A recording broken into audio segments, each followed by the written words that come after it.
Selamat datang di Pau Channel, saluran berita orang-orang soleh. Pau Channel, saluran kebanggaan kita semua. Sebelum menginjak kisah berikut, silakan tekan tombol subscribe dan like, agar tidak ketinggalan info berikutnya. Terima kasih.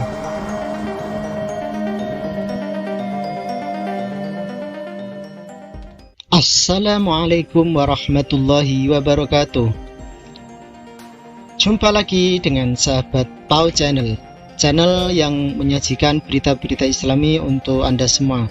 Semoga para subscriber semua dalam keadaan yang sehat walafiat, tidak kurang sesuatu apapun dan dalam keberkahan.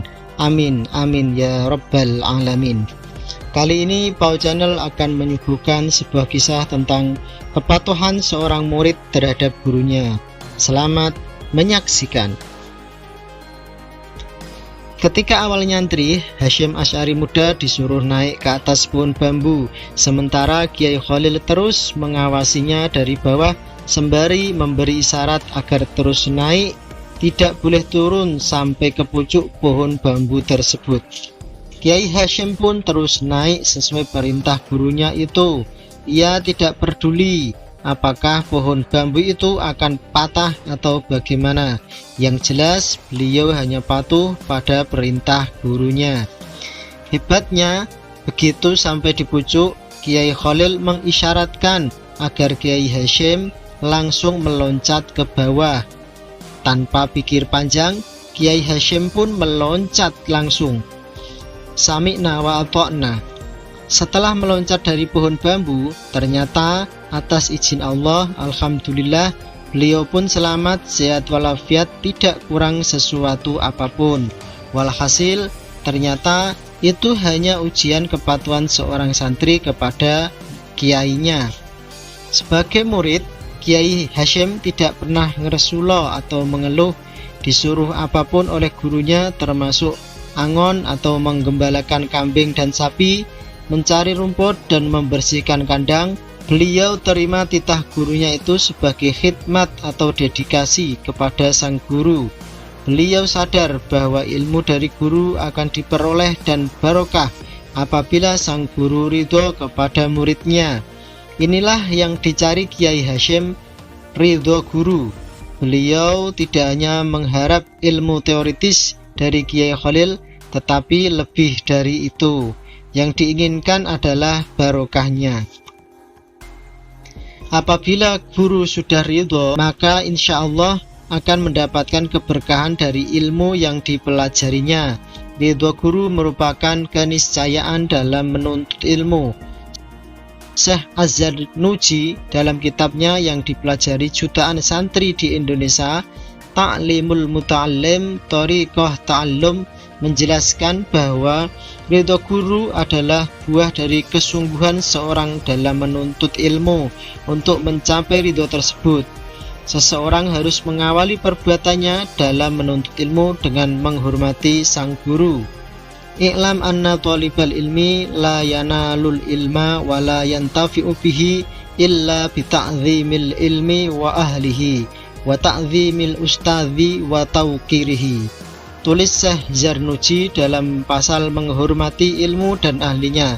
Arti ungkapan tersebut adalah, ketahuilah bahwa penuntut ilmu tidak mendapatkan cahaya Allah, tak dapat memanfaatkannya kecuali dengan menghormati ilmu dan ahlinya, juga menghormati guru dan orang-orang sekitarnya.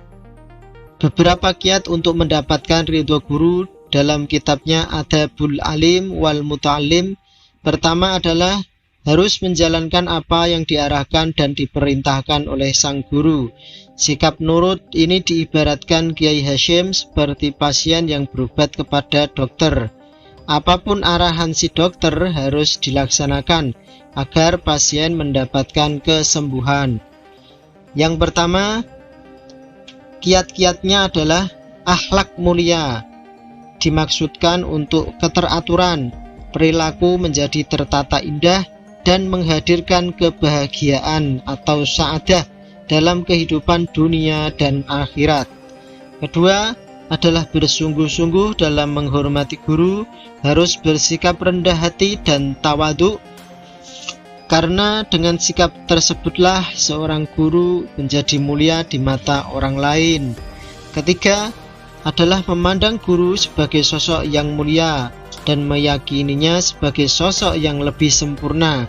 Pandangan seperti inilah yang paling dekat dengan kemanfaatan ilmu, tulis Kiai Hasyim. Murid juga harus selalu mengingat jasa guru kepadanya, juga mendoakan guru baik semasa si guru masih hidup atau sudah meninggal dunia. Keempat, mintalah izin jika hendak memasuki ruang pribadi guru, setidaknya dengan mengetuk pintu 3 kali. Jika tidak diizinkan, maka murid harus meninggalkan ruangan tersebut atau menunggu di bagian luar ruangan. Kelima, kalau duduk di hadapan kiai, maka harus menjaga etika. Duduk harus bersimpuh di atas kedua lututnya, seperti duduk pada tahiyat awal, atau duduk seperti duduk orang yang melakukan tahiyat akhir, dengan rasa tawadhu, rendah diri dan tenang. Kemudian dengarkan bahkan catat apa yang diarahkan dan diperintahkan sang guru. Masih banyak lagi akhlak murid kepada guru yang dijelaskan secara komprehensif oleh Kiai Hasyim Asy'ari. Akhlak seperti ini seharusnya menjadi pelajaran wajib di seluruh sekolah.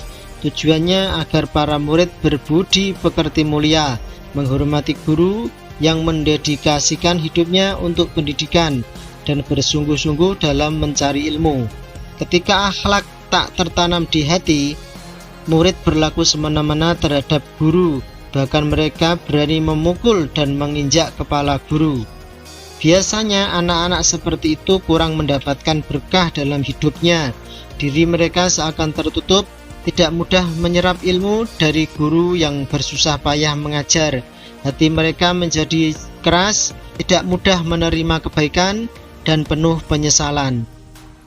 Imam Ibnu Miskawayh dalam Tahdzibul Akhlak menjelaskan bahwa akhlak mulia dimaksudkan untuk keteraturan, perilaku menjadi tertata indah dan menghadirkan kebahagiaan saadah dalam kehidupan dunia dan akhirat.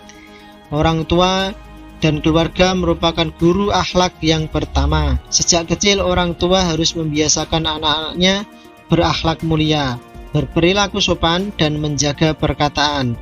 Kelak ketika beranjak dewasa, anak akan terbiasa bersikap mulia saat menuntut ilmu hingga akhirnya mendapatkan kecupan atau ridho sang guru.